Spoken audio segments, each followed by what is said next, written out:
Good evening, everyone. This is a PowerPoint presentation on oppositional defiant disorder, and my name is Eric Schaefer.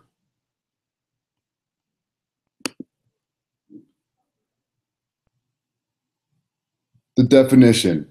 It's not unusual for children, especially those in their terrible twos and early teens, to defy authority every now and then. They may express their defiance by arguing, disobeying, or talking back to their parents, teachers, or other adults.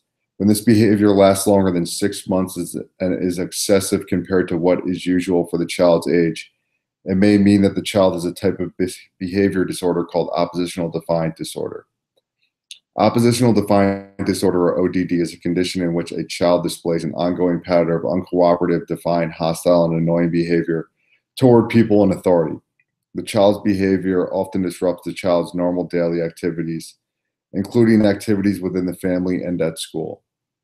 Many children and teens with ODD also have other behavioral problems such as attention deficit, hyperactivity disorder, learning disabilities, mood disorders such as depression, and anxiety disorders. Some children with ODD go on to develop a more serious behavior disorder called conduct disorder. Symptoms of ODD.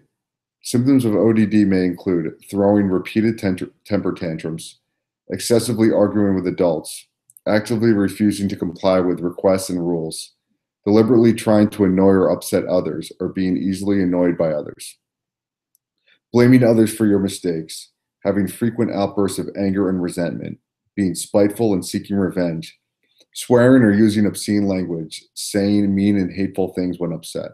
In addition, many children with ODD are easily frustrated, moody, and have low self-esteem. Children with ODD may also abuse drugs and alcohol. Causes. In regard to ODD, the exact causes are unknown, but it is believed that a combination of genetic, environmental, and biological factors may contribute to this condition. Biological. Certain studies suggest that potential injuries or defects related to particular areas of the brain can lead to serious behavioral problems in children. ODD has been linked to irregular functioning of neurotransmitters or certain types of brain chemicals. In addition, many children and teens with ODD have other mental illnesses such as ADHD, depression, learning disorders, and anxiety disorders, which may contribute to their behavioral problems. Genetics. Many children and teens with ODD have close family members with mental illnesses, including anxiety disorders, mood disorders, and personality disorders. Environmental. Factors such as dysfunctional family life, a family history of mental illnesses and/or substance abuse, and lack of discipline by parents may contribute to the development of behavioral disorders. Child's personal needs due to ODD. It is important for a child who may show potential early warning signs or symptoms of ODD to be evaluated with a thorough comprehensive exam. This will allow a team of specialists to assess whether the child has ODD or other disorders such as ADHD, mood disorders, learning disabilities, or anxiety disorders. As research shows, it may be difficult to improve symptoms of ODD without treating the coexisting disorder. There are many viable options to help cater to a child's personal needs due to ODD, such as individual psychotherapy to help develop more anger management coping skills, parent management training programs to help parents and others manage child's behavior, and family psychotherapy to improve communication.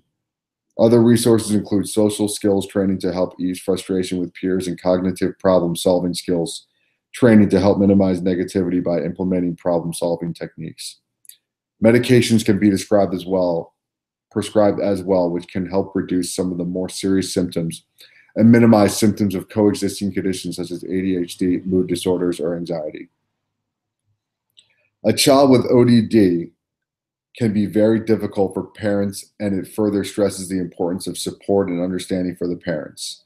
There are certain techniques that parents can administer to help a child with ODD in regard to the child's family life. It is important to give the child praise and positive reinforcement when they show cooperation or flexibility. Parents should always build on the positive behaviors. Walk away or take a break from a certain conflict with the child if things are progressively getting worse. Furthermore, show support if the child decides to take a timeout break on their own. Choose your battles wisely in relation to what you'd like your child to do, whether it be chores, homework, etc. If you have to send them into timeout for arguing, don't add additional time for misbehaving as well. Try to receive support and work with other adults, teachers, or coaches in regards to your child. Set aside time for yourself as a parent instead of exerting all your time and energy on the child with ODD. Parents should partake in exercise, relaxation, or other leisure activities in order to be better prepared to manage a child with ODD. Child with ODD in the classroom. Students with ODD may constantly challenge classroom rules set by the teacher. The child may refuse to do assignments or tasks, constantly fighting or arguing with fellow students or peers. Consequently, this type of behavior can cause significant impairment in both academic and social functioning. The constant testing of limits and arguing can create a stressful and distracting classroom environment. Child's classroom needs. A child with ODD may need to sit closer to the teacher in order to avoid disruption for other students. They may need breaks from classroom activities when they start feeling overwhelmed. Additional services such as a school counselor or psychologist may be required. More time may be necessary for students with ODD to complete certain tasks or assignments. Students with ODD may need to visit the school nurse to take medication for coexisting conditions, such as ADHD. An individualized education program may be implemented as well. Students may feel upset if their peer is receiving special treatment or privileges throughout the course of the school day. Other students may not understand why their classmate gets to take unannounced breaks or receive additional time for assignments. Classroom accommodations for child with ODD. Students with ODD tend to create power struggles. Try to avoid these verbal exchanges. State your position clearly and concisely. Choose your battles wisely. Establish clear classroom rules. Be clear about what is non-negotiable. Post a daily schedule so students know what to expect. Praise students when they respond positively. Avoid making comments or bringing up situations that may be a source of argument for them. Provide consistency, structure, and clear consequences for the student's behavior. Allow students to redo assignments to improve their score or final grade.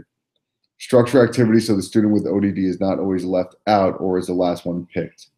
Minimize downtime and plan transitions carefully. Students with ODD do best when kept busy. Discuss strategies that the student may use to calm themselves when they feel their anger intensifying. Do this when students are calm. Accommodations for future career. Make a list of specific instances where the adult displayed oppositional defiance. An adult with oppositional defiance needs solid examples of inappropriate behavior rather than a general observation that they can potentially dismiss. Scheduling a meeting with the individual could be beneficial to discuss the issue as adults. Be prepared for a negative reaction. Don't allow them to get you off the topic or to provide you or provoke you to lose your temper. Documentation of the events or actions that transpired could be helpful for both parties involved. This will allow for the employer to have concrete evidence to refer back to in case of another incident with the individual. Take charge of the situation and make it known that you are in the position of authority. Try to create a unified front as individuals with ODD will try to enable others to agree with their behavior in order to play people against each other. Lastly, transition services. Transition services aim to prepare a child for whatever he or she will go on to do after leaving the public school system. Educational instruction is a service that will be provided to the student to build the skills necessary to reach post-secondary goals. Instruction could include general or special education courses to meet academic requirements, advanced placement courses, career and technical education, or remedial services. Related services. These are the services needed for students to access integrated work, education, and living environments. They may include occupational and physical therapy, speech therapy, rehabilitative counseling services, travel training, and other professional supports. Community experience. These might include community resources operated as part of the student's school program, such as volunteering, residential tours, college tours, recreation, and leisure activities. Acquisitions of daily living skills. These are crucial life skills for independent living, such as household chores, hygiene, grooming, shopping, and dressing. Thank you for joining me tonight. And again, this was a PowerPoint presentation on oppositional defiant disorder.